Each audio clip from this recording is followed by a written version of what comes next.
Hey YouTube, this is Drew. I was just gonna do a walk around video of my 666. I don't believe I've ever done one for you guys, and let's go over it a little bit, tell the story about it.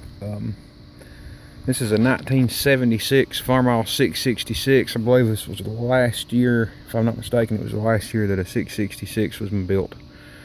666, of course, being the predecessor to the 656. And it's a good tractor, and I've had a lot of people, give me a hard time about buying a 666, saying it's a devil tractor, or are you not scared of that number, or first one thing the other. And my take on it is, it's just the next number in line from a 656. So, and that's how I'm going to leave it. You can't think too much into things. I'm not going to stamp it on me anywhere or anything like that, or get it tattooed on me, or but it's on a tractor, for crying out loud. I mean, it's anyway, enough of that. This tractor has 9,042 hours on it. Like I said, it was bought new in 1976 from Huntsville Tractor International Dealer in Huntsville, Alabama. The tractor was meticulously maintained by the original owner. It was retired from use in 2008, and then a friend of mine actually bought it, and they used it in the hayfield to spray a little bit. Probably didn't put 100 hours on it the whole time they had it, I guess. They just didn't use it much. They had some newer John Deere cab tractors they used, and just kind of maybe left the bush hog on this one every now and then, or sprayed with it, I believe is what they're mostly done. Anyhow, they mentioned selling it, or he mentioned selling it, and I bought it in February of this year, and I love it. I've bush hogged with it. It's a smooth running tractor. Like I said, the original owner meticulously maintained it. I've got the service records to it. Every time he changed the oil, he changed the antifreeze every year. He changed the oil on a regular basis, his fuel filters, his air filter, hydraulic fluids, hydraulic, filter. The engine, about 4,000 hours, I believe, had cavitation in the cylinders, and the engine was rebuilt. Water filter was added to it. I know the transmissions had some things done to it. I think it was broke apart. I think that's the second fan belt that's been on this tractor. Like I said, all that stuff was written down. I don't have it in front of me. I'd like to show it to you, but he actually wrote exactly where he was with the tractor when he serviced it.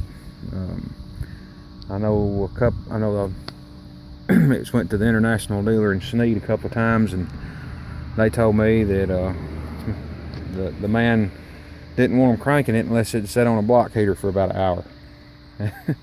And I heard they went to pick it up one time, and he had a block heater on the engine and a block heater on the transmission, and it seems like he had one somewhere else, maybe two block heaters on the engine and one on the transmission. Anyway, he was very, very particular with his tractor. He actually got on to the guy that I bought it from because he had it sitting out in the weather for 2 or 3 days, and this was done after he had sold the tractor to this man. So he was kind of very set in his ways and very particular, and wanted things done his way. So anyway, I believe I've got a good tractor here. The muffler was cut apart at one point, I believe, and you can kind of still see the IH symbol in it. This tractor is a gear drive, of course, with a TA. TA's functional, works good. I think the seat's been replaced, and the steering wheel cap, of course, it shouldn't say case in it. So I need a battery cover. This is just for a sprayer they had on the front of it, I believe, at one time, and it's got a canvas canopy, or a cloth canopy, that goes on it. And I believe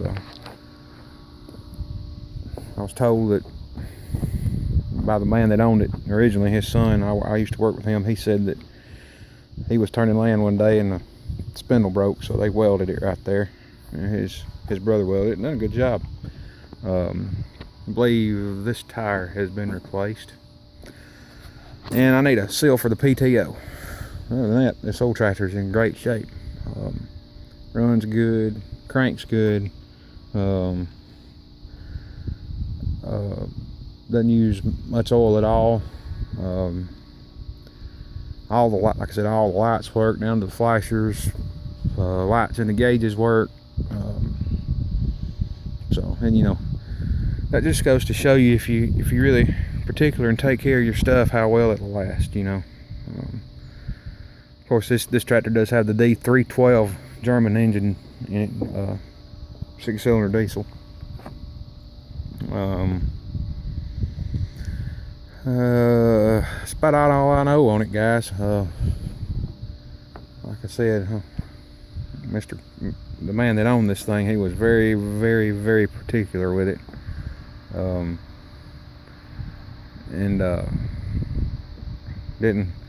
man that bought it before me was going to go pick it up, and the old man told him that he wouldn't be able to crank it up until it sat on a block heater for about an hour. So that's just how particular he was.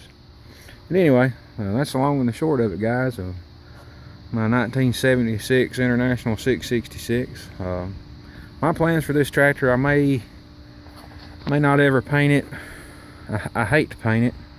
I might just buy me some new decals and stick on it, you know.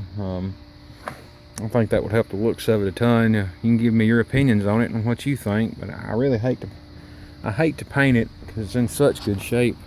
You know, it's original, and like I said, not many 666s were sold from what I understand, just because of that number. But anyway, yeah, give me your opinion on what you would do.